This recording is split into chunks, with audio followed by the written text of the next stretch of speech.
उखरुजी, ऐ उम्मे दहदा बाहर आ जा। बीवी ने पूछा अंदर तो आओ, क्यों बाहर से पुकार रहे हो?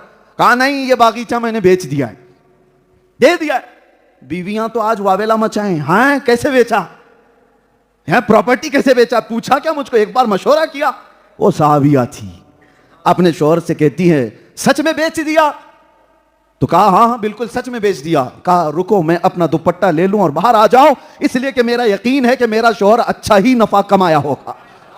मुझे यकीन है कि अगर वो इतना खूबसूरत और इतना महंगा बागीचा बेचने की बात कर रहा है एक दिन में, तो वो आम आदमी को तो नहीं बेचा होगा, या आम तिजारत तो नहीं किया होगा। वो अपना दुपट्टा उठाई और उसी अंदाज में बाहर निकल कर आ गई। अबू दहदा अपनी बीवी का हाथ पकड़कर आए बाहर और कहा यह बागीचा हमने दे दिया। हुजूर की बारगाह में आए, कहा या रसूल अल्लाह, वो एक दरख्त मैंने यहूदी से खरीद ली है, बदले में क्या दिया? पूरा बागीचा दे दिया। मेरे आका मुस्कुराए और सीने से लगा दिया। जन्नत तो बाद में मिलने वाली है, बागीचा बाद में मिलने वाला है। ये सहाबा से पूछो मोहब्बत किसको कहते हैं पता है? एक बात मैं आपको बता रहा हूं, मोहब्बत किसको कहते हैं? अपने अमल को छोटा समझना और महबूब के अमल को बड़ा समझना। अबू दहदा से पूछो आपने इतना बड़ा बागीचा दे दिया, वो कहेंगे इतना बड़ा, ये कहां से बड़ा? कौन सी चीज बड़ी है? मैं तो गुलाम हूं, सब कुछ तो उनका है। मैंने नजर किया तो अगर अबू दहदा से पूछो आपको मिला क्या? क्या हुजूर ने कुछ बड़ी चीज दी? साहबा कहते हैं महबूब की छोटी सी चीज भी बज़ाहिर वो बहुत बड़ी है। क्या मिला आपको? कहा जो मुस्तफा ने मुस्कुरा कर सीना लगाया, यही कायनात का सबसे बड़ा हिस्सा है, यही मेरे लिए इनाम है, इनाम आजम है। शुक्रगुजार हूं हज़रतुल अल्लाम सैयद अरशद इकबाल साहब क़िबला अदामल्लाहु इक़बालहू और हज़रत अल्लामा मौलाना मूसा रज़वी साहब और दीगर असातीन मिल्लत, यहाँ पर मौजूद तमाम उलमाए ज़वील एहतराम का, कि इन सितारहाए इल्म को रब तबारक व तआला ने इस मिंबर पर आज जमा फरमाया है। और आज माह रबीउल गौस की पहली तारीख भी है। गौस पाक का नाम आते ही सुन्नी चहक पढ़ते हैं, और जाहिर सी बात है हमको भी मालूम है किसकी नस कहाँ पकड़ना होता है। आज मैंने मुसलसल अफ्रीका के एक कोने से दूसरे कोने तक के सफ़र किए और आप सबके दरमियान गुफ्तगू किया, खिताब किया, लेकिन महसूस नहीं होता कि हम हज़ारों किलोमीटर दूर हिंदुस्तान से यहाँ बैठे हुए हैं, इसलिए कि इश्क की बोली पूरी दुनिया में एक ही तरह की होती है। वो चेहरे एक ही तरह के होते हैं, वो जज्बात एक ही तरह के होते हैं। मैं गुफ्तगू शुरू करने से पहले ही एक तंबीहन अर्ज़ कर दूंगा। इस्तकबाल में बहुत सारे आपके वॉलंटियर हजरात थे मौजूद जो जैकेट पहने हुए हैं और आई लव मोहम्मद सल्लल्लाहु अलैहि वसल्लम लिखे हुए हैं। मुबारक हो, सद मुबारक हो। हुजूर पाक सल्लल्लाहु अलैहि वसल्लम का नाम आपने सजाया, लेकिन साथ में उसका एहतराम भी ज़रूरी है। उसको एक जैकेट के तौर पर उठाया और कहीं फेंक दिया तो फिर ये अज़मत इसमें मोहम्मद के साथ बहुत बड़ी तौहीन हो जाएगी। इसका ख्याल आप रखेंगे इंशाअल्लाह। लेकिन बहरहाल ये तो एक इजहार का तरीक़ा है कि हम जैकेट पर लगाएं, टोपी पर लगाएं, कहीं पर भी लगाएं। हकीकत तो ये है जो सरकार मुफ्ती आज़म ने फरमाया था, खुदा एक पर हो तो एक पर मोहम्मद, खुदा एक पर हो तो एक पर मोहम्मद, अगर कल्ब अपना दो पारा करूं मैं।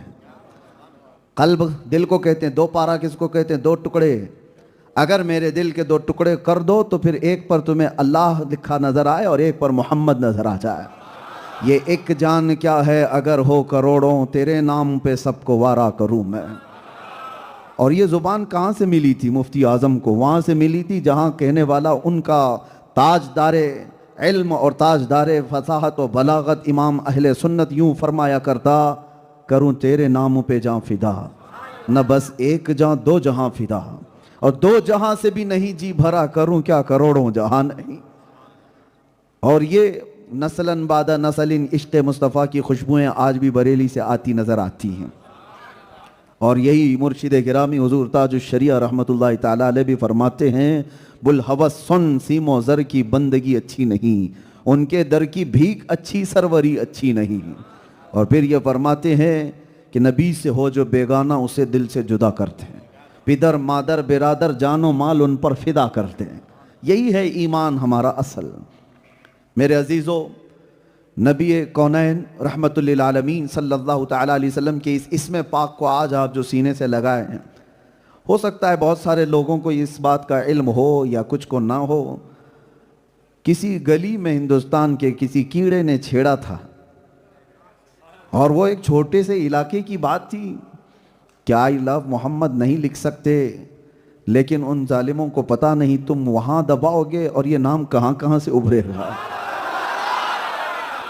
दी अजाने कभी यूरोप के कलीसाओं में तो कभी अफ्रीका के तपते हुए सहराओं में। दश्त तो दश्त है दरिया भी न छोड़े हमने, बहरे जुल्मात में दौड़ा दिए घोड़े हमने।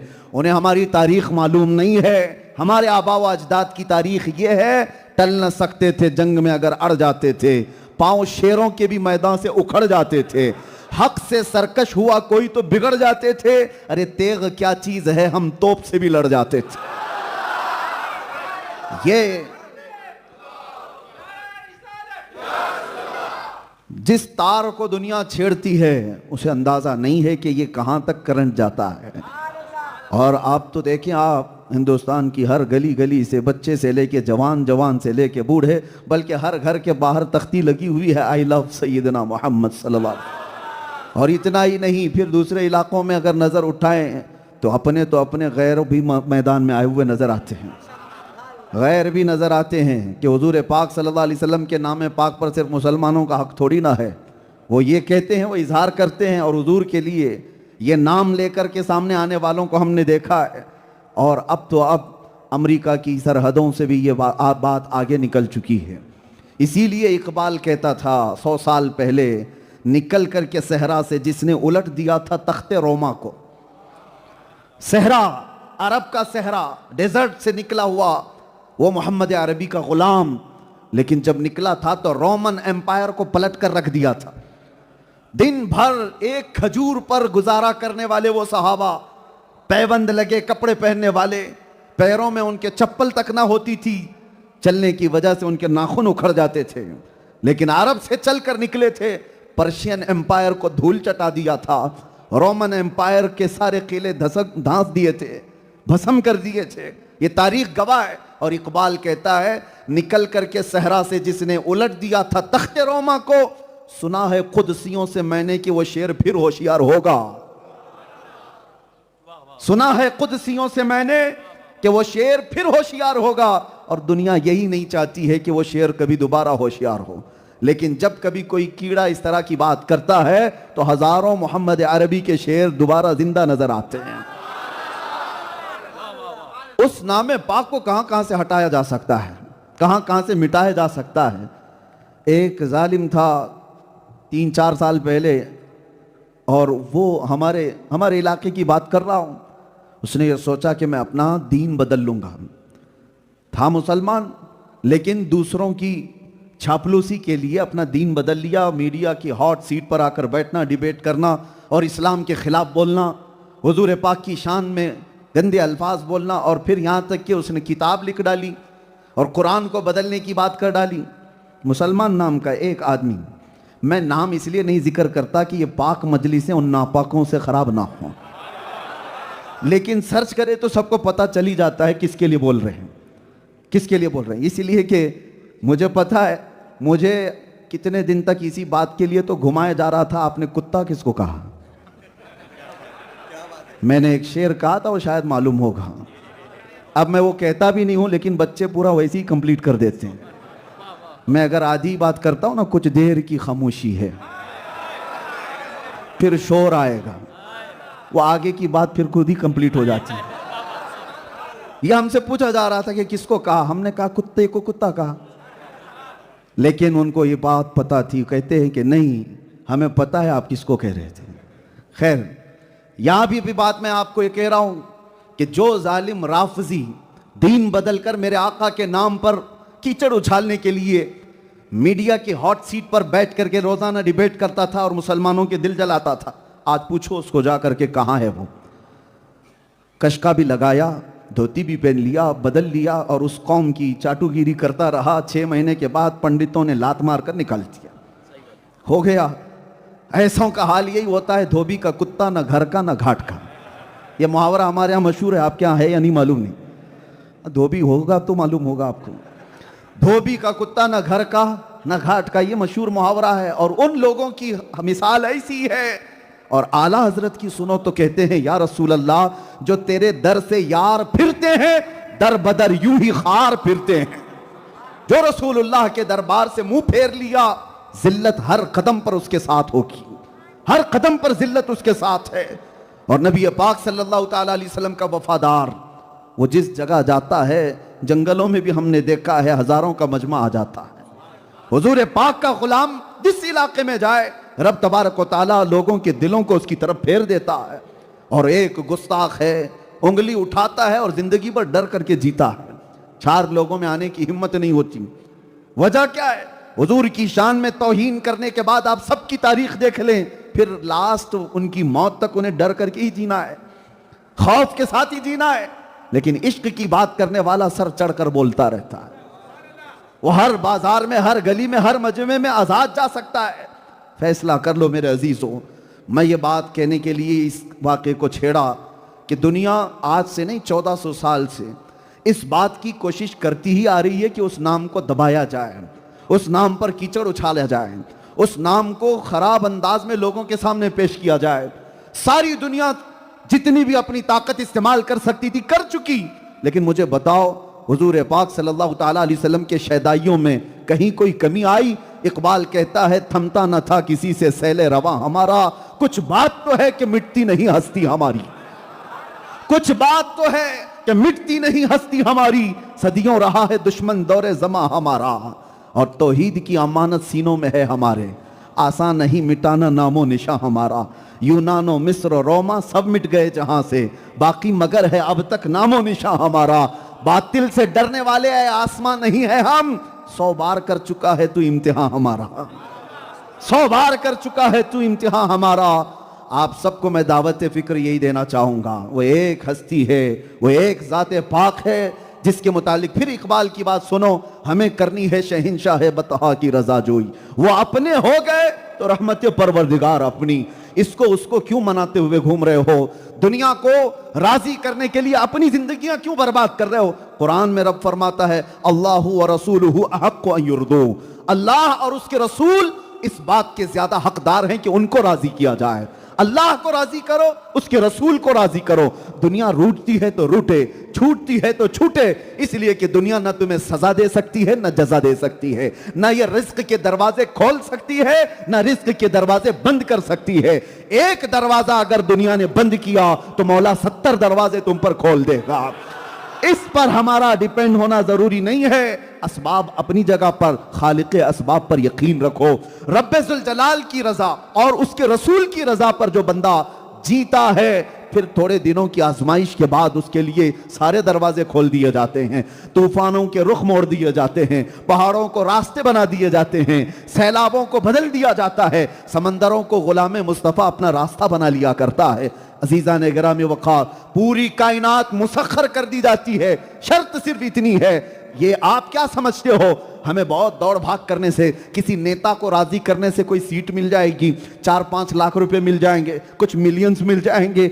आप क्या समझते हो किसी ग्लैमर की दुनिया के एक्टर को, एक्ट्रेस को राजी करने से हमारा भी स्टेटस बढ़ जाएगा? कुछ नहीं होता, ये दुनिया कुछ नहीं दे सकती। हाँ, जो कुछ भी तुम्हारे मुकद्दर में मिलना है, अरे ये सियासत है क्या चीज, ये दौलत है क्या चीज, ये हुकूमत है क्या चीज, ये ताकत है क्या चीज, ये तमाम फौज की ताकत है क्या चीज, इंसानों का मजमा ये क्या चीज, जायदाद क्या चीज है, जमीन क्या चीज है, ये सब छोड़ो। इकबाल क्या कहता है, ये जहां चीज है क्या, लौह कलम तेरे, ये चीज है क्या, लौह कलम तेरे हैं, लेकिन लौह कलम तेरे हो जाएंगे, शर्त सिर्फ इतनी है कि मोहम्मद से वफा तूने, कि मोहम्मद से वफा तूने, तो हम तेरे हैं। ये जहां चीज है क्या, लौह कलम तेरे है।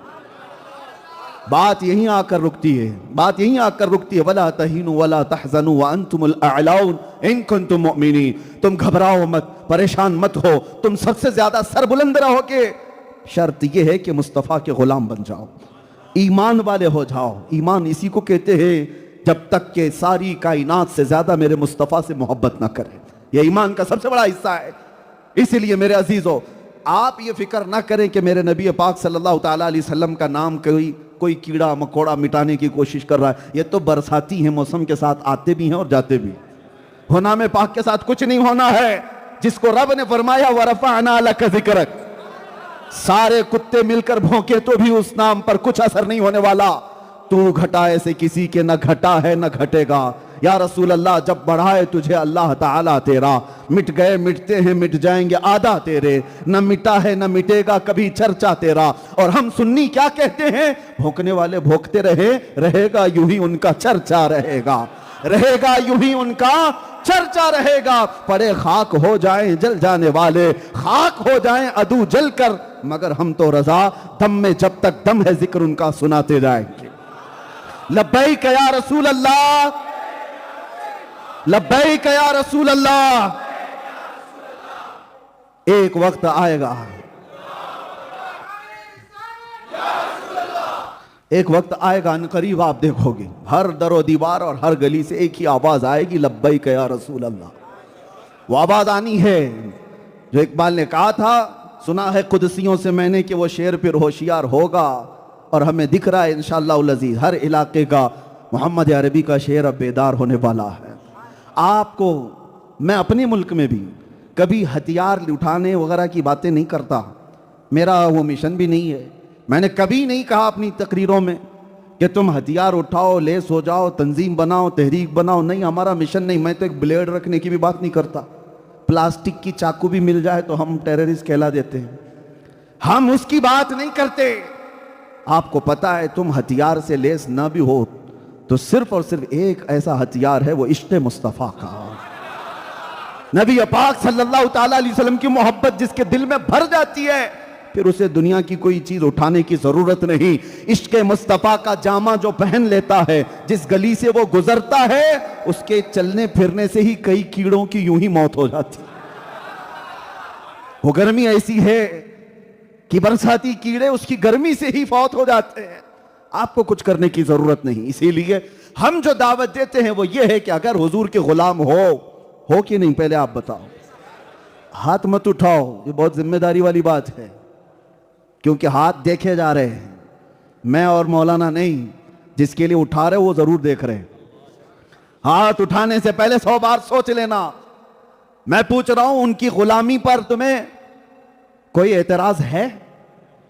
क्या अगर कोई दुनिया तुम्हें कहे कि तुम मोहम्मद अरबी के गुलाम हो तो तुम्हें बुरा लगेगा? नहीं मेरे अजीज, ये तो हमारी जिंदगी की मेराज है। और हमारे बुजुर्गों ने तो यूं कहा, सगे तैबा सब मुझे कह कह के पुकारे बेदम। बेदम वारसी तो यूं कहते हैं कि दुनिया मुझे तैबा का कुत्ता कहकर पुकारे, मदीने का कुत्ता कहकर पुकारे। और उनकी ख्वाहिश तो देखो, वो कहते हैं यही रखी हो मेरी पहचान मदीने वाले। या रसूल अल्लाह, बस मेरी पहचान इतनी रखो कि दुनिया मेरे नाम से नहीं, मुझे मदीने का कुत्ता कहकर पुकारे।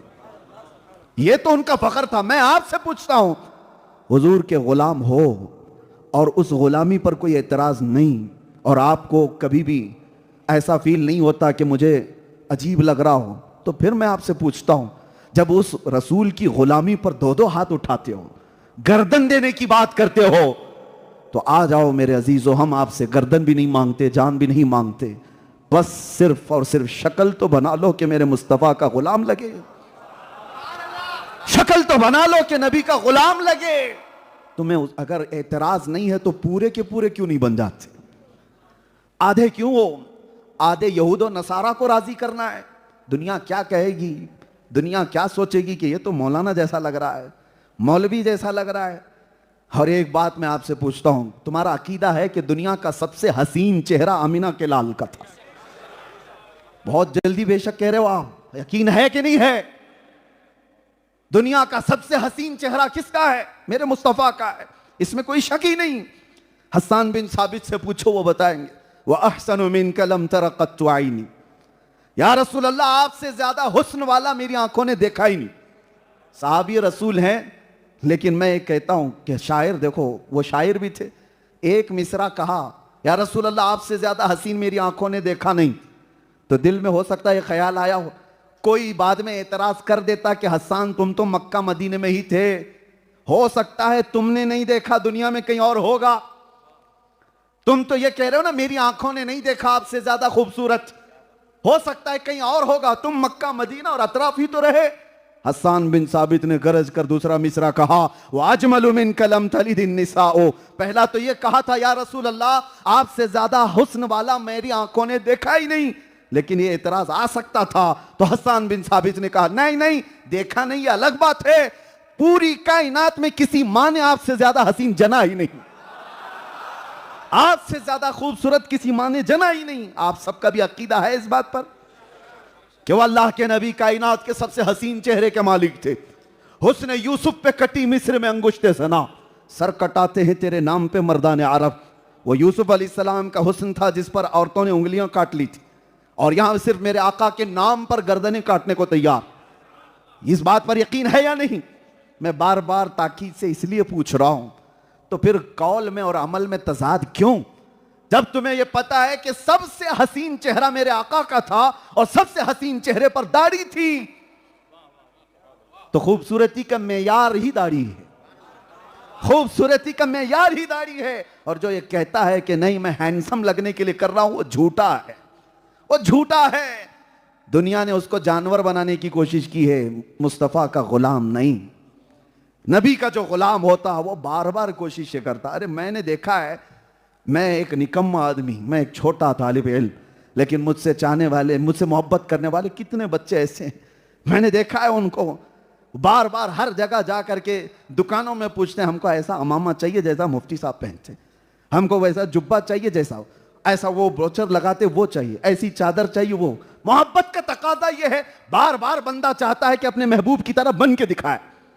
कितने तो ऐसे हैं, एक बार मैंने सुन्नत रसूल पर अमल करने के लिए जुल्फे रखी, हजारों लोग, उसको मैं ये नहीं कहता कि वो नबी की सुन्नत नहीं, लेकिन उनको हमसे मोहब्बत थी, इस तरह दिखने की कोशिश करते हैं। ये तो दुनिया में मुझ जैसे निकम्मे के साथ होता है, और आप तो कायनात के हसीन चेहरे से मोहब्बत का दावा कर रहे हो, सैयदुल अंबिया से मोहब्बत का दावा कर रहे हो। तो क्या कभी शीशे में जाकर खड़े होकर देखा और कहा मैं भी उस तरह से नजर आ जाऊं जिस तरह मेरे नबी को देखना पसंद था? हुजूर देखें तो हुजूर मुस्कुरा दें। मेरे अजीजों, इस नुक्ते पर हमें आना है। नबी पाक सल्लल्लाहु ताला अलैहि वसल्लम के उस अजीम नाम पाक के लिए मैं एक बात ये कह रहा था, बीच में डिस्कनेक्ट हुआ। आपको फिक्र की जरूरत नहीं इस नाम के हिफाजत की, और अल्लाह हिफाजत करने वाला है सुबह क़यामत तक। ये तो दुनिया हमारा टेम्परेचर नापती है, अभी बुखार कितना है, ये पूरी दुनिया देखती है कि अभी उठे हैं कि सोए हैं, और जब जब जागते हैं तो फिर थोड़े दिनों के लिए, लंबे टाइम के लिए हो जाते हैं। एक एक कुत्ता बीच में उठता है और हुजूर की शान में तौहीन करता है, और जब हम गरजते हैं तो फिर कई महीनों के लिए बिल में चला जाता है। उनको पता है हाँ अभी जाग रहे हैं, और जिस दिन वो देखें कि ये सब सोए हैं, इनको कुछ फर्क नहीं पड़ता, तो फिर देखो वो हश्र करेंगे इस उम्मत के साथ जो स्पेन में किया था। स्पेन में 500 मस्जिदें आज चर्च बनी हुई हैं। 700 साल तक इस्लामी हुकूमत कायम थी स्पेन में, सिर्फ इसलिए कि वो लोग मॉडर्न हो चुके थे, बहुत मॉडर्न हो चुके थे। उनके यहां हुजूर पाक की शान में गुस्ताखियां कोई माना ही नहीं रखती थी, तोड़ दिए गए, खत्म कर दिए गए। आज भी स्पेन हमारे पास नहीं है। मस्जिद कर्तबा का नाम सुना है आपने? दुनिया की दूसरी सबसे बड़ी मस्जिद, आज वो सिर्फ पिकनिक पॉइंट बनी हुई है, टूरिस्ट प्लेस है। वो इल्म और अदब का गहवारा स्पेन सब खत्म कर दिया गया। क्यों? उनके जो हम गुलाम थे, खल्क के पेशवा रहे, उनसे फिरे, जहां फिरा फिर आई कमी वकार में।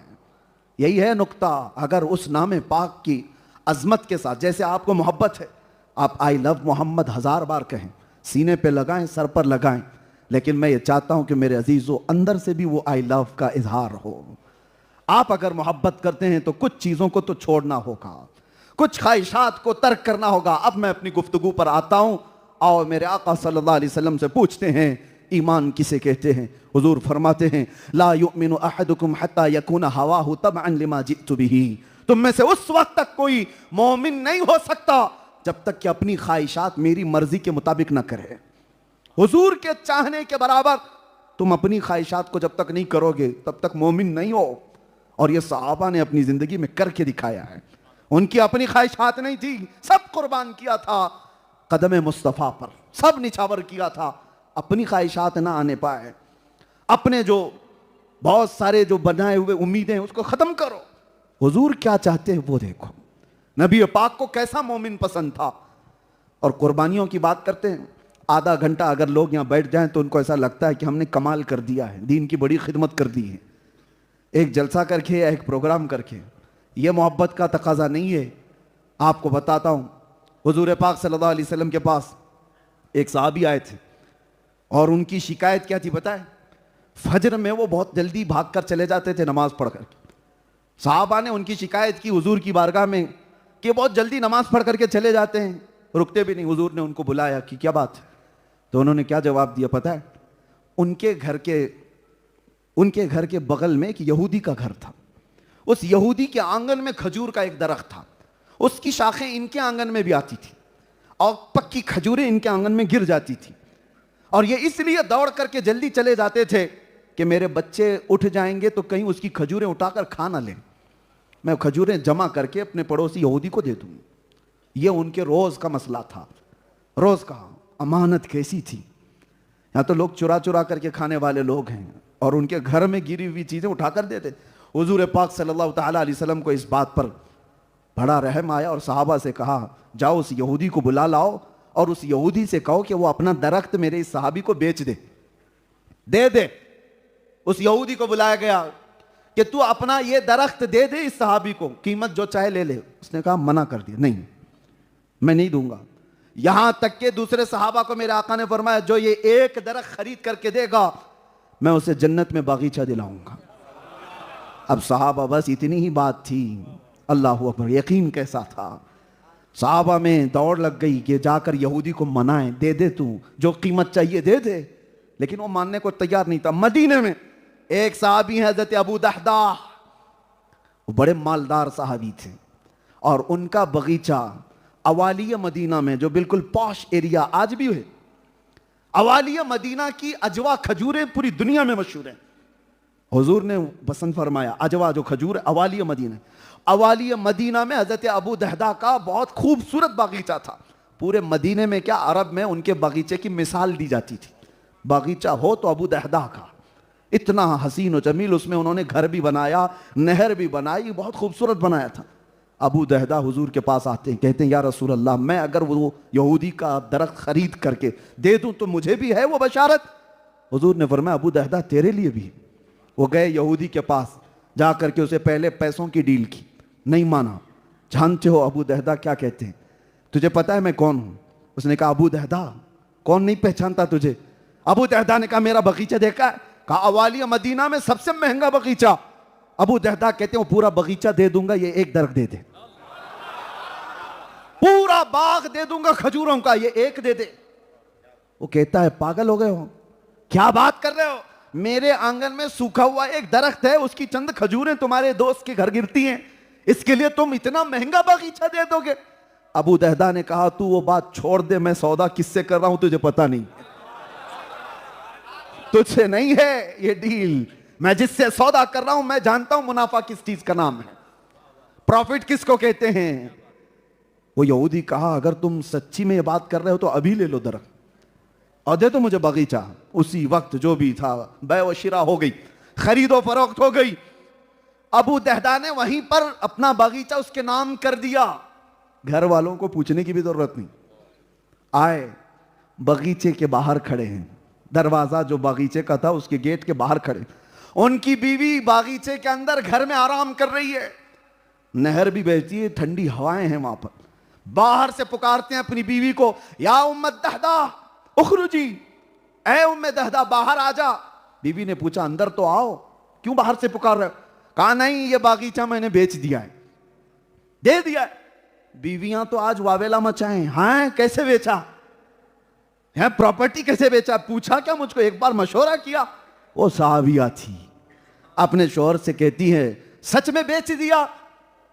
तो कहा हाँ हाँ बिल्कुल सच में बेच दिया। कहा रुको मैं अपना दुपट्टा ले लूं और बाहर आ जाऊं, इसलिए कि मेरा यकीन है कि मेरा शौहर अच्छा ही नफा कमाया होगा। मुझे यकीन है कि अगर वो इतना खूबसूरत और इतना महंगा बागीचा बेचने की बात कर रहा है एक दिन में, तो वो आम आदमी को तो नहीं बेचा होगा या आम तिजारत तो नहीं किया होगा। वो अपना दुपट्टा उठाई और उसी अंदाज में बाहर निकल कर आ गई। अबू दहदा अपनी बीवी का हाथ पकड़कर आए बाहर और कहा ये बागीचा हमने दे दिया।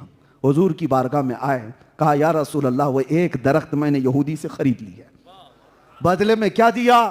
पूरा बागीचा दे दिया। मेरे आका मुस्कुराए और सीने से लगा दिया। जन्नत तो बाद में मिलने वाली है, बागीचा बाद में मिलने वाला है। ये सहाबा से पूछो मोहब्बत किसको कहते हैं पता है? एक बात मैं आपको बता रहा हूं, मोहब्बत किसको कहते हैं? अपने अमल को छोटा समझना और महबूब के अमल को बड़ा समझना। अबू दहदा से पूछो आपने इतना बड़ा बागीचा दे दिया, वो कहेंगे इतना बड़ा? ये कहां से बड़ा? कौन सी चीज बड़ी है? मैं तो गुलाम हूं, सब कुछ तो उनका है। मैंने नजर किया तो अगर अबू दहदा से पूछो आपको मिला क्या? क्या हुजूर ने कुछ बड़ी चीज दी? साहबा कहते हैं महबूब की छोटी सी चीज भी बज़ाहिर वो बहुत बड़ी है। क्या मिला आपको? कहा जो मुस्तफा ने मुस्कुरा कर सीना लगाया यही कायनात का सबसे बड़ा हिस्सा है, यही मेरे लिए इनाम है, इनाम आजम है। अबू दहदा अपनी बीवी को लेकर के निकले। मेरे अजीजों सुनो, इतने पर बात खत्म नहीं होती। एक बात मैं आपको और बता दूं, जो मैं बार बार कह रहा हूं ना, अपने आप को लुटा दो हुजूर की बारगाह, अपने आप को पेश कर दो। कसम रब्बे जुल जलाल की, जो बंदा हुजूर का होता है ऐसा नहीं है, वो गैरतमंद रसूल ऐसे हैं कि 10 गुना ज्यादा फायदे के साथ तुम्हें दुनिया में लुटा देते। जो भी हुजूर का चर्चा किया है वो यही पाया है, यही पाया है। वो उसका कुछ जाता नहीं है। एक बार कह करके तो देखो मेरी गर्दन या रसूल अल्लाह आपके लिए जाती कभी नहीं है गर्दन, लेकिन एजाज बहुत बढ़ता है।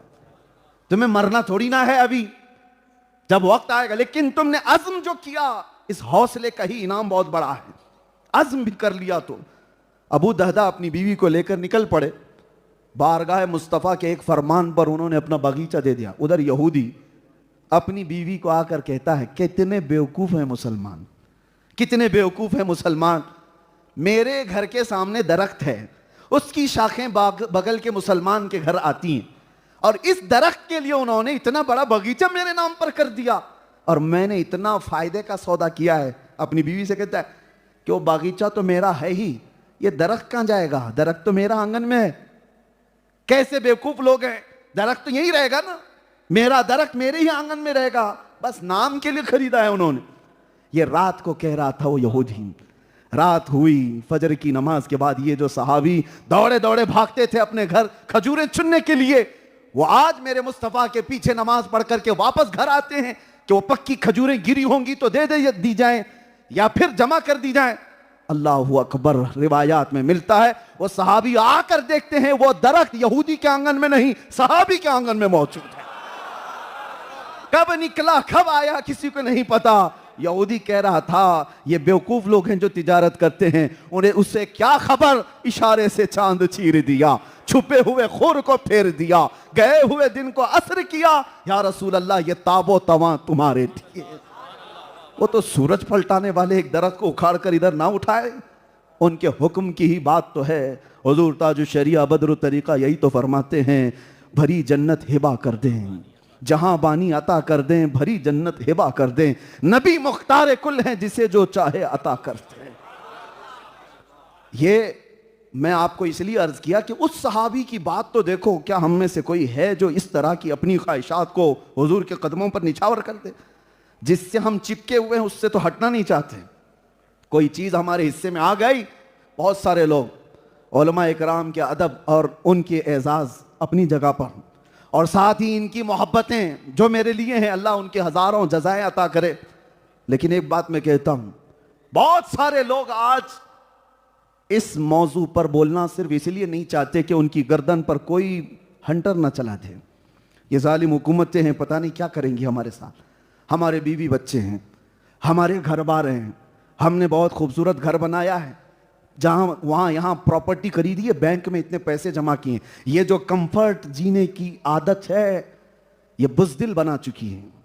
हुजूर के कदमों पे निछावर होना, सिर्फ वो अपने घर में तकिए पे टेक लगाकर बैठ के तो बोल सकता है, जालिमों की आंखों में आंखें डालकर बात करने से इसीलिए हिम्मत टूटती है कि फिर इनका क्या होगा, मेरे बच्चों का क्या होगा, मेरा घर क्या होगा, ये अभी आएंगे हमारे ऊपर रेड पाड़ देंगे और हमारी जायदादें जब्त कर लेंगे। अगर ये ख्यालात हैं उलमा के या मुबल्लिगीन के, तो मैं कहता हूं शर्म से डूब मरना चाहिए। क्या सहाबा की औलाद नहीं थी जब वो बदर जा रहे थे?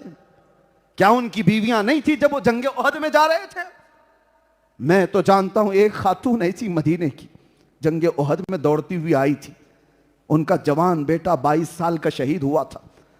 हुजूर के पास आकर कहती है, सुना है मेरा लाल शहीद हो गया, अगर आप इजाजत दें तो मैं लाश देखूं, अगर आप इजाजत दें तो मैं लाश देखूं। वो अपने बेटे की मैयत देखने के लिए इजाजत मांग रही है मेरे मुस्तफा से। हुजूर ने कहा जाओ देख लो। साहबा कहते वो खातून आई, अल्लाह अकबर। जो लोग ये कहते ना हमारा है कि नहीं कुछ, हमारे बीवी बच्चे, हमारी जायदाद, हमारी प्रॉपर्टी, हम जाएंगे तो हमारा क्या होगा, शर्म करना चाहिए। वो खातून मदीना आती हैं अपने बेटे की लाश देखकर, नोहा करना, मातम करना, चेहरा पीटना, चीखना चिल्लाना नहीं, आते साथ अपने बेटे की लाश को पलट दिया, जुब्बा उठा दिया जिस्म से और पीठ पर हाथ फेरने लगी और उसके बाद फिर सीधा कर दिया लाश को, सजदे में गिर गई, सजदे में गिर गई और उठती है तो एक साहबी उससे पूछते हैं, बड़ी बीवी आप ये क्या कर रही हो? आप जो सुनो किस लिए मैं सुना रहा हूं। वो मदीने की खातून कहती हैं, मैंने मेरे बेटे को पलट दिया, ये सब चीजें देखकर तू ताज्जुब कर रहा है। सुन, आज जब मुझसे ये इजाजत लेकर घर से निकल रहा था, जंग में जा रहा था, तो मैंने इसको नसीहत की थी, बेटा अगर रसूलुल्लाह पर कभी सख्त वक्त आ गया तो पांव फेर कर भागना मत मैदान से, हुजूर को छोड़ करके आना मत। और अगर देख याद रख, जंग के मैदान से भागते हुए तू मारा गया तो मैं दूध भी माफ नहीं करूंगी, मैं तुझे माफ नहीं करूंगी। ये मैंने इसको नसीहत की थी मेरे बेटे को। कहा फिर क्या हुआ? कहा घर में थी मदीने में, अचानक खबर आई कि जंगे उहद का पासा पलट गया, अचानक कुफार और मुशरिकीन गालिब आ गए, सहाबा के ऊपर वो गलबा हासिल कर चुके हैं और हुजूर पाक के दांत मुबारक शहीद कर दिए गए, सख्त वक्त आ गया। तो खातून कहती मेरी बेकरारी बढ़ गई, मेरा बेटा कहीं मैदान से भागा तो नहीं, हुजूर को छोड़कर गया तो नहीं। मैं दौड़ती हुई आई तो मुझे रास्ते में बताया गया नहीं तेरा बेटा शहीद हुआ। तब भी मुझे इत्मीनान नहीं था, मरा तो मरा लेकिन भागते हुए तो नहीं मरा। वो कहती है मैं आई और मेरे बेटे की लाश को पलट कर जुब्बा उठाकर, पीठ मैंने इसीलिए देखी थी कि भागते हुए पीछे से तो नहीं मारा गया। फिर मैंने देखा पूरा हाथ फेर कर एक भी जख्म मेरे बेटे के पीठ पर नहीं है, जितने जख्म खाया है सब सीने पर खाकर मरा है। फिर मैं सजदा शुक्र अदा करती हूं कि मौला तूने मेरे लाल को अपने नबी की गुलामी में कबूल कर लिया। यह है वो जज्बा ईसार जिन्होंने अपनी जिंदगियां निछावर की थी मेरे मुस्तफा के कदमों में। मेरे अजीजों, घर में बैठ करके बोलना आसान बात है, सबके होते हैं बीवी बच्चे, सबके होते हैं जायदाद माल। दुनिया को ना देखो जो अपनी प्रॉपर्टियां बचाने के लिए बुज़दिली के साथ हर चीज पे समझौता कर लेती है। तुम ईमान वाले हो, सारी दुनिया को ठोकर मार दो लेकिन मेरे मुस्तफा की इज्जत पर कोई समझौता नहीं। इसी का नाम ईमान है, इसी का नाम ईमान है। एक बुजुर्ग से पूछा गया था कि ईमान किसको, दीन इस्लाम किस तरह से बचाया जाए या जिस तरह से इस पर चला जाए। तो उस बुजुर्ग ने कितनी प्यारी बात कही, कहा देखो जब अपनी जान पे कुछ बात आती है तो सदका देकर जान बचा ले। सदका बलाओं को टालता है, बीमार हो गए तो सदका दे दो, जानवर का सदका, गेहूं खैरात कर दिए, अनाज का सदका, सदका देकर अपनी जान बचा लो। लेकिन जब इस्लाम पर कोई बात आए तो जान देकर दीन बचा लो। यह है पूरी जिंदगी का खुलासा। जब मुस्तफा करीम की इज्जत पर बात आए तो फिर हम अपने ये सारी चीजें ना देखें कि हमारे साथ क्या होने वाला है, जो होने वाला है अच्छा ही होगा। अगर नारा हुजूर पाक की मोहब्बत का लगाते हैं तो फिर हमारी बात को सीरियसली लें, वरना बुज़दिलों के लिए वैसी भी हमारी गुफ्तगू होती नहीं, हमारा कलाम उनसे नहीं। बहुत सारे लोग ये कहते हैं कि ये तो भड़काने वाली बात है, प्रोवोक करने वाली बात है, मारने मरने के लिए तैयार करने वाली बात है। मेरे अजीजों, इस दौरे पुरफितन में अगर ये बात की जा रही है तो लोगों को आज भी लगता है इसलिए है कि जालिम यहूद और नसारा ने इनके दिमागों पर गुलामी का ऐसा लेबल चढ़ाया हुआ है कि उनको ये सब बातें डिफिकल्ट लगती हैं, मुश्किल लगती हैं। हुजूर की गुलामी की बात करें तो उनको लगता है ये प्रोवोकिंग है, ये भड़काना है। अरे मियाँ, नमाज की बात करो, आप रोजे की बात करो, ज़कात की बात करो, अखलाक की बात करो। इसीलिए तो बहुत सारी जमातें यही करते हुए घूम रही हैं। और उनसे किसी को खतरा भी नहीं। वो जो जमातें चिल्ला काटती हुई घूम रही हैं हर जगह, उनको तो इजराइल भी कहता है ये कोई भी खतरनाक जमात नहीं है, अच्छी जमात है। क्यों? कोई खतरा ही नहीं। और ईमान हो तो खतरा हो ना। ईमान जहां होता है उसी से तो दुनिया डरती है। बड़ी बड़ी जमातों से अमेरिका को भी खतरा नहीं, यूरोप को भी खतरा नहीं, उनको परमिशन है, आओ जाओ आओ जाओ। हालांकि देख रहे हैं ये बहुत बड़ी बड़ी तंजीमें लेकर के घूम रहे हैं, महीने महीने घूम रहे हैं, फिर भी यूरोप कहता है नहीं इनसे खतरा नहीं है, ये बहुत अच्छे लोग हैं। लेकिन व्हील चेयर पर बैठे हुए एक खादिम हुसैन से पूरी दुनिया को खौफ है। पैर नहीं है, खड़ा नहीं हो सकता, लेकिन दुनिया कहती है वेरी डेंजरस पर्सन। हाँ, अकाउंट बंद कर दो, देखो मत इनके बयानात। वजह यही है मेरे अजीजों, फिर समझ में आता है ताकत और कुव्वत जमात बनाने का नाम नहीं है, ताकत और कुव्वत फौज बनाने का नाम नहीं है, ताकत और कुव्वत कुर्सी और सियासत हासिल करने का नाम नहीं है, ताकत और कुव्वत माजूर होकर के भी इश्क रसूल हासिल करने का नाम है।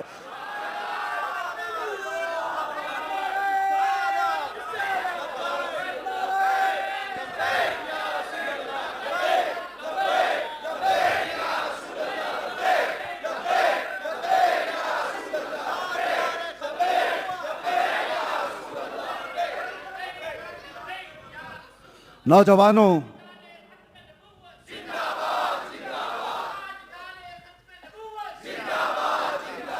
उस नाम पाक से बार बार कुर्बानियां नहीं मांगी जाती। ये तो खुश नसीबों की बात है जो वहां पर अपना सब कुछ लुटाया। ये समझ लें हजारों के होते हुए उस नबी पाक ने हमें चुन लिया। इस खिदमत पाक के लिए अल्लाह ताला खास लोगों को चुन लेता है। और एक बात ये भी बता दूं, नबी पाक की इज्जत और उनकी नामूस के लिए खड़े होने के लिए मैं अपनी राय बता रहा हूं, बहुत मुत्तकी परहेजगार या बड़ा आलिम बड़ा सलाहियतमंद होना जरूरी नहीं है। अगर रब चाहे ना तो कुत्ते से भी खिदमत लेता है, अगर रब तबारक व तआला चाहे। और ये वाकया मशहूर है अल्लामा इब्न हजर अस्कलानी का। ततारियों ने जब बगदाद पर हमला किया था तो उस वक्त ये क्या करते थे पता है? ततारी मुसलमानों को कैद करके लाते थे और जंजीर बांधते थे दोनों हाथों पर, और एक ईसाई पादरी को लाकर हुजूर की शान में गालियां देने लगाते थे, क्योंकि उनको पता था मुसलमान कोड़े से नहीं डरते हैं, इनको तकलीफ उससे ज्यादा नहीं होती। लेकिन इनके नबी को जब कोई गालियां देता है तो इनका सीना जलता है, दुनिया इसीलिए जलाना चाहती है।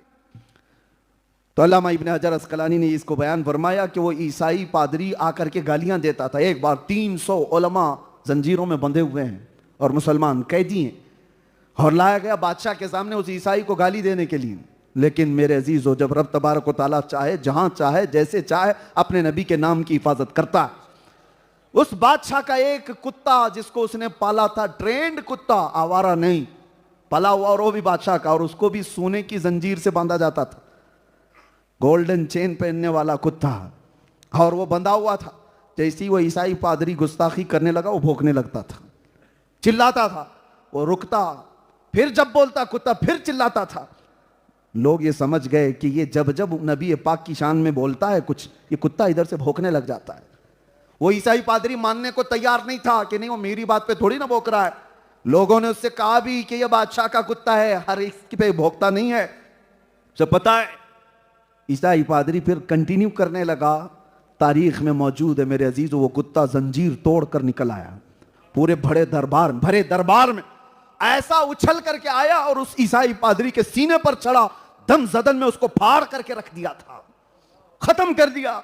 और उसकी हैबत ऐसी तारी थी पूरे दरबार में, उसको कोई पकड़ने नहीं जा रहा था उस कुत्ते को कि क्या हो गया, क्या हो गया है।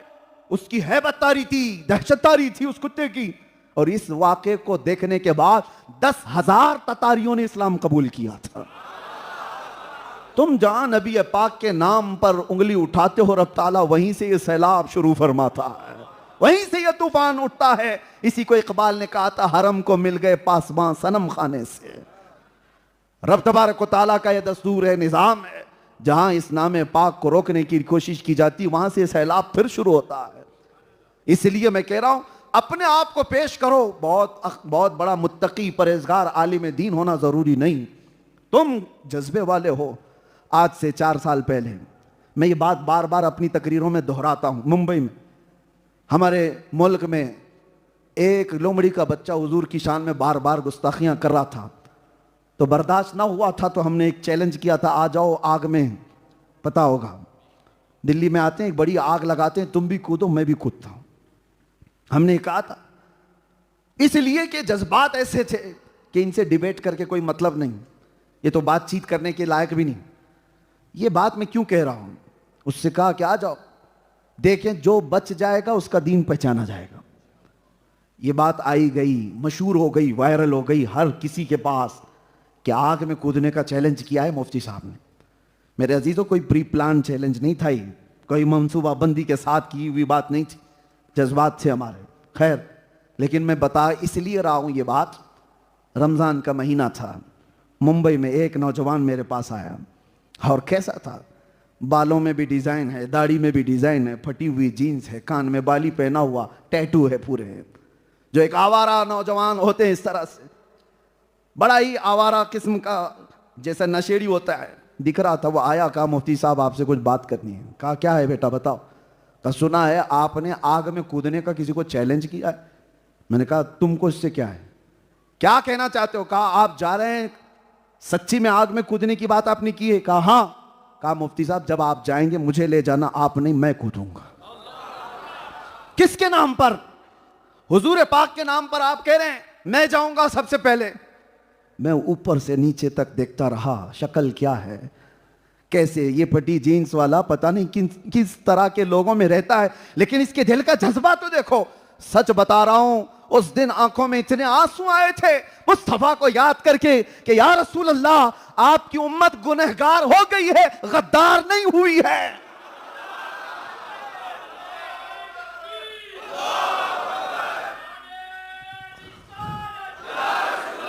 आज भी मर मिटने का जज्बा मौजूद है हमारे हर बच्चे के अंदर, बस इस लॉ को थोड़ी उभारने की जरूरत है। इसीलिए हम इस तरह की गुफ्तगू करते हैं। लोगों को प्रोवोक लगता है, भड़काना लगता है। नहीं मेरे अजीजों, ये शमा तो इनकी पैदाइशी है। हमारी माओ ने हमारे दूध के साथ इश्क रसूल पिलाया है। यह और बात है कि दुनिया के इन झमेलों में फंस करके हमारे अखलाक थोड़े बिगड़े हुए हैं, हम किसी और दुनिया की तरफ गए हुए हैं, हमारे आमाल थोड़े बिगड़े हुए हैं। हमें पता है दुनिया वालों, आप ये मत समझना हम नए अफराद बना रहे हैं, नहीं नए अफराद नहीं, ये पैदाइशी शमा इश्क रिसालत लिए हुए आए हुए लोग हैं। हम सबके सीनों में एक शमा जलती है जिसका नाम इश्क मुस्तफा है। बस ये है कि वो मध्यम हो गई, लौ छोटी हो गई, रोशनी कम हो गई, फिर हम उसी को उठाने की बात करते हैं। हमारी बातें सिर्फ इसलिए हैं कि वो जो मध्यम रोशनी है जरा और लौ को ज्यादा करो, और लौ को ज्यादा करो। अभी एक बार हमने पुकारा था आई लव मोहम्मद, हर नौजवान तख्तियां लेकर बाहर आ गया।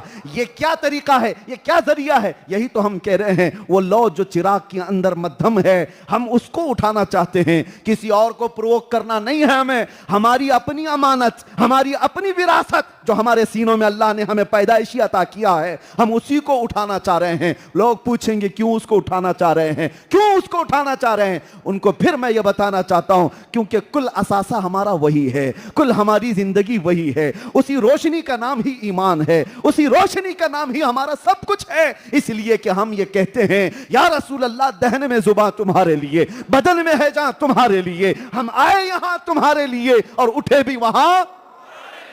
हमारी जिंदगी का कुल असासा वही शमा है जो धीमी होती जा रही है, जो मध्यम होती जा रही है। हमें यह बर्दाश्त नहीं होता कि हमारी जिंदगी की रोशनी कम हो जाए, हमारा असासा कम होने लग जाए, हमारी कीमतें घटने लग जाएं। हम उसी कीमत वाली शमा को और बढ़ाना चाहते हैं। अजीजा ने गिरामी, दुनिया अगर ये पूछे कि इसको क्यों उठाना चाहते हैं, क्यों इसकी रोशनी को ज्यादा करना चाहते हैं, हम उनको जवाब देते हैं जिस दिन ये रोशनी बढ़ गई फिर देखना कि हमारे मोहल्लों से खालिद बिन वलीद तैयार होगा, हमारे मुआशरे से फिर सलाहुद्दीन की गरजती आवाज आएगी। वो इसी रोशनी को जो मध्यम है हम थोड़ी सी और तेज कर लें तो मेरे अजीजों, सलाहुद्दीन ऊपर से आसमान से नहीं आया था, शिहाबुद्दीन जमीन से नहीं आया था, वो भी किसी माँ की कोख से जन्म लिया हुआ था। खालिद बिन वलीद कहीं हवाओं से आए हुए इंसान का नाम नहीं था, वो मुस्तफ़ा के उसी छांव में पला हुआ जवान था जिसके बाजुओं में अल्लाह ने वो ताकत अता की थी। लेकिन क्या था खालिद बिन वलीद के पास? एक मिसाल मैं गुफ्तगू समेटता हूं। खालिद बिन वलीद का नाम आज तक ऐसा है, बुज़दिलों के मर्ज की दवा का नाम खालिद बिन वलीद। जिसको बार बार डर लगता है, मैं कहता हूं वो वजीफा पढ़ ले उनके नाम का, बुज़दिली वैसी चली जाएगी। जानते हो कौन है वो सैफुल्लाह मसलूल? अपनी जिंदगी में 125 जंगें लड़ी, 125। तुम अपनी पूरी जिंदगी में उतने खेल नहीं खेले होंगे और वो जंगों के मैदान में रहा है। क्रिकेट और फुटबॉल की बात नहीं कर रहा हूं जो सेंचुरियां मार करके रिकॉर्ड कायम करे, ये वो मुजरा करने वाले लोग हैं जो पैसों के लिए खेलते हों। मैं जंग की बात कर रहा हूं, जान हथेली पर लेकर आने वाला।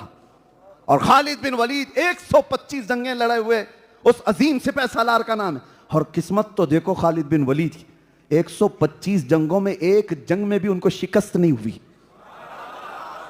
तारीख है ये, एक जंग में भी शिकस्त नहीं। और एक जंग तो ऐसी है खालिद बिन वलीद की, जंग मौता। जंग मौता खालिद बिन वलीद, वो खुद कहते हैं मेरे हाथ से 9 तलवारें टूटी हैं।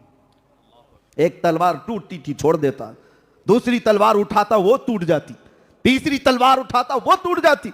9 तलवारें टूटी एक जंग के अंदर। तुम क्या समझ रहे हो लकड़ी की और बर्छियों की तलवार है? खालिद बिन वलीद की एक तलवार का वजन 35 किलो होता था। 35 केजी की तलवार, और फिर ढाल जो एक हाथ से उठाते थे। जवान इसको कहते हैं मेरे अजीज, जवान इसको कहते हैं। और वो कौन सी चीज थी जिसको इकबाल कहते हैं ना, दो आलम से करती है बेगाना दिल को, अजब चीज है लज्जत आशनाई। खालिद बिन वलीद, क्या कमाल था इनका, क्यों इस तरह लड़ते थे वारफ्तगी के साथ, बेखुदी के साथ, किसी की परवाह नहीं। और चले चले सामने कौन है इसकी परवाह नहीं। ये खालिद बिन वलीद एक जंग में ऐसे घिर गए थे कि एक जालिम ने उनको मारा। और ऐसा नहीं है कि जख्म नहीं है, अपने आखिर उम्र में खालिद बिन वलीद ने कहा मेरे पूरे जिस्म में एक बालिश जगह भी बाकी नहीं है जहां जख्म ना लगाओ, कोई जगह बाकी नहीं, चेहरे से लेकर पैरों तक, इतना एक बालिश जगह भी बगैर तीर और तलवार लगे हुए पूरा जिस्म ही नहीं था। लेकिन वो उस तरह के जवान नहीं है कि जख्म खाए और घर में बैठ गए। नसें कट जाती थी जंग में। आपको एक बात बताऊं, नसें कट गई साद इब्ने मुआज की। ये खंदक की बात है। हुजूर 1 महीना जंग के बाद वापस मदीने लौट रहे थे। 5 किलोमीटर है सिर्फ मदीना, 5 किलोमीटर ही बाकी है। बीच में जिब्राइल अमीन आए और कहा या रसूल अल्लाह, अल्लाह का हुक्म है यहीं से आप बनु नुज़ैर के मुकाबिल में चले। मदीने गए नहीं, थके हुए साहबा हैं। हुजूर ने फरमाया मैं अपने साहबा से पूछ लूं जो थके हुए 1 महीना जंग करके लौट रहे हैं मदीने।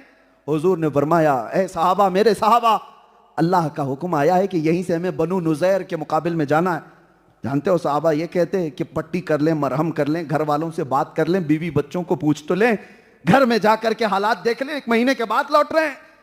साहबा कहते हैं या रसूल अल्लाह देर किस बात की, चले यहीं से चलते हैं। उन्होंने कभी ये नहीं सोचा कि हमारी भी अपनी बीवियां हैं, बच्चे हैं जो महीनों से इंतजार कर रहे हैं। मैं बात कर रहा था खालिद बिन वलीद की, और वो कभी थक हार कर बैठने वाले नहीं। एक जंग में घिर गए, एक जालिम ने उनको मारा, अमामा गिर गया, अमामा पहने हुए थे गिर गया, या टोपी जो थी गिर गई। सामने तलवार उठाए हुए दुश्मन है, आपने वो परवाह नहीं की, वो अमामा उठाने के लिए चल पड़े। तो सामने वाला जालिम देखता रह गया। ये जंग के उसलूब नहीं है, ये जंग के तौर तरीके नहीं है। पहले दुश्मन को फेस करो, नजर हटी कि दुर्घटना घटी, इधर से थोड़ी सी नजर हट गई, सामने वाला वार कर देगा। और ये है कि सिर्फ नजर नहीं हटाए, पूरा अमामा उठाने के लिए चले गए। लेकिन सामने वाले ने भी तलवार रोक लिया, वो चाहता तो उसी वक्त मार देता। तलवार नहीं चली। पता ये चला कि हर एक अपनी मर्जी से चला भी नहीं सकता। हाँ, खालिद बिन वलीद अपनी टोपी उठाए और चूमा और सर पर रखा। और सामने वाले ने पूछा तू खालिद बिन वलीद है? हमने तो सुना कि तू इस्लाम का बड़ा सिपह सालार है, लेकिन एक आम फौजी भी ऐसी गलती नहीं करता जो तूने किया है आज। टोपी उठाने की बात है, जंग के वक्त सामने मुकाबला हो रहा है, तलवार तनी हुई है और तू टोपी उठाने गया। खालिद बिन वलीद ने कहा तू क्या समझता है, खालिद अपने बाजुओं की ताकत से लड़ता है, खालिद अपने तलवार के भरोसे से लड़ता है। मेरा यकीन और मेरा विजदान यह है, खालिद बिन वलीद को अल्लाह ताला फतह अता करता है तो यही अमामा है, इसके अंदर मेरे रसूलुल्लाह के 3 मुँह मुबारका रखे हुए हैं।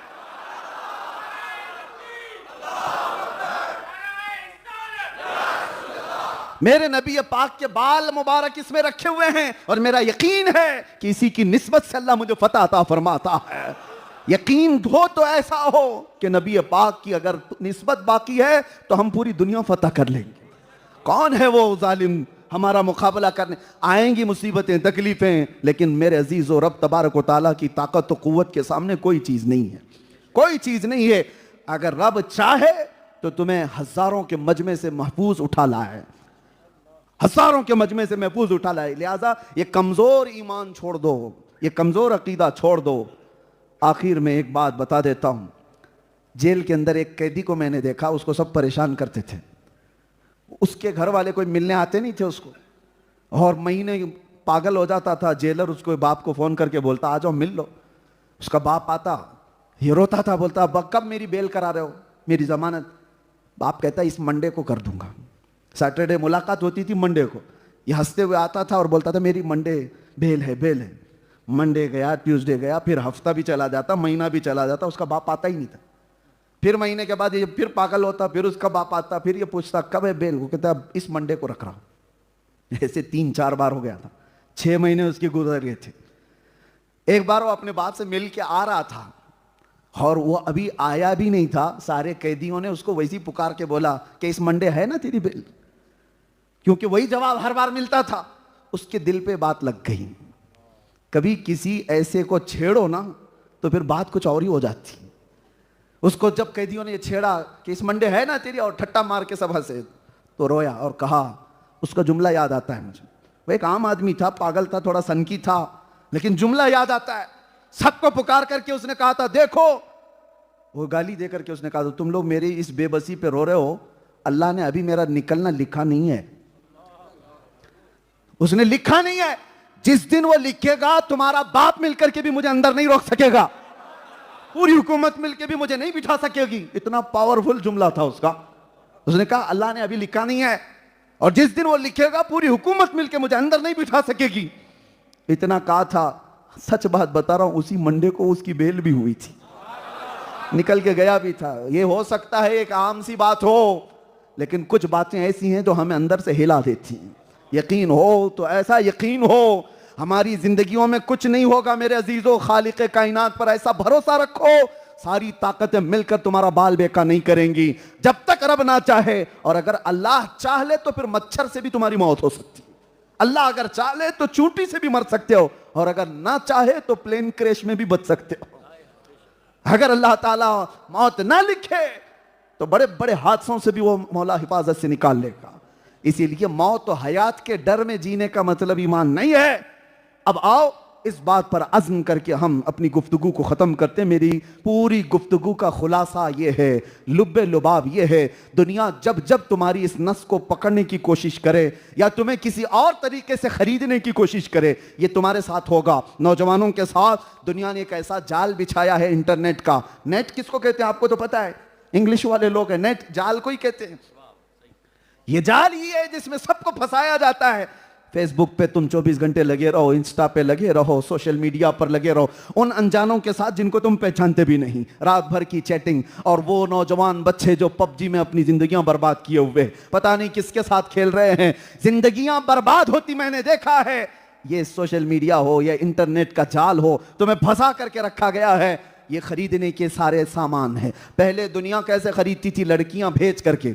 ईसाई यहूदी सब ये कर चुके हैं। सलाहुद्दीन अय्यूबी की फौज को लड़कियां भेजकर खरीदने की कोशिश की जाती, या माल दिखा करके हमारी तरफ आ जाओ लाखों दे दिए जाएंगे। हर जमाने में दुनिया गुलाम मोहम्मद को खरीदने की बड़ी बड़ी बोलियां लगाती है। आज भी तुम्हारे सामने, अगरचे सामने से पैसे ना हो, सामने लड़कियां ना हो, इंटरनेट के जरिए से ये सारा मैदान बिछाया गया है। सब कुछ सिर्फ तुम्हारे अखलाक को खरीदने के लिए, सिर्फ तुम्हारे वक्त को खरीदने के लिए। और तुम अगर बिकते चले गए तो मेरे अजीजों, दुनिया में भी खसारे में हो और आखिरत में भी बड़े घाटे में हो। जब कभी तुम्हारी जिंदगी में ऐसा मामला आ जाए कि दुनिया तुम्हें खरीदने की बात कर रही है, तुम्हारे अखलाक को बिगाड़ने की बात कर रही है, खूबसूरत लड़कियां नंगी दिखाकर तुम्हारी आंखों को आवारा करने की बात कर रही है, तो एक जुमला अपनी जुबान से बार बार दोहराना और इन जालिम दुनिया वालों को यूं चीख चीख करके जवाब देना, अपना सब कुछ गुंबद खजरा कल भी था और आज भी है, मेरे नबी से मेरा रिश्ता कल भी था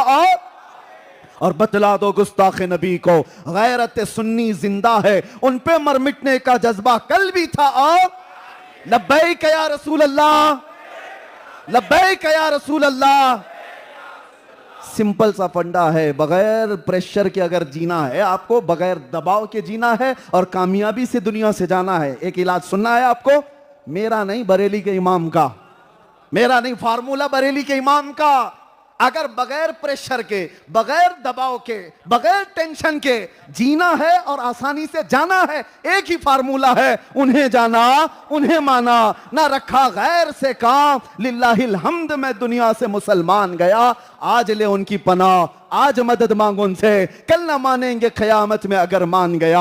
आओ बारगाह मुस्तफ़ा में पहली रबीउल गौस में गौस का वास्ता लेते हुए अर्ज करते हैं, या रसूल अल्लाह, तेरी सरकार में लाता है रजा उसको शफी जो मेरा गौस है और लाडला बेटा तेरा।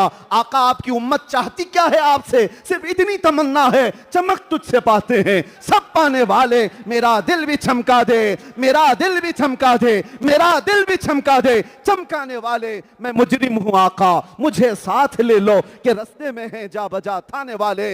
लब्बैक या रसूल अल्लाह।